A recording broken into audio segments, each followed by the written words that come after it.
Hello అండి, welcome to Swapna's kitchen. ఈ రోజు మనం శనగపప్పు పాయసం ఎలా చేయాలో చూద్దాం. ఒక కప్పు సగ్గుబియ్యం, శనగపప్పు, పావు కప్పు గోధుమ రవ్వ, ఇలాచి పొడి, 2 కప్పుల బెల్లం. స్టవ్ మీద గిన్నె పెట్టుకొని 4 కప్పుల నీళ్లు పోసుకొని నీళ్లు మసిలేటప్పుడు మనం నానబెట్టుకున్న శనగపప్పుని అందులో వేసి ఉడికించుకోవాలి. ఒక 10 నిమిషాల తర్వాత మనం నానబెట్టుకున్న సగ్గుబియ్యాన్ని కూడా అందులోనే వేసుకొని ఉడికించుకోవాలి. ఇవి ఇలా ఉడుకుతున్నాయి కదా, మనం బెల్లాన్ని కరగ తీసుకుందాం. వేరే గిన్నెలో బెల్లం వేసుకొని అందులో కొన్ని నీళ్లు పోసుకొని కరిగించుకుందాం.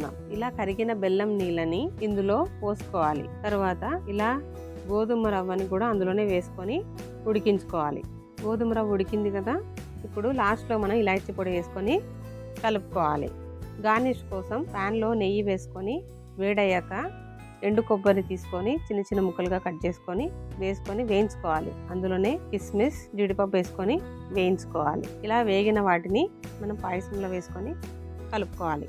చివరగా కాచి చల్లార్చిన 1 కప్పు పాలని ఈ పాయసంలో వేసుకొని బాగా కలుపుకోవాలి. అంతేనండి, శనగపప్పు పాయసం రెడీ.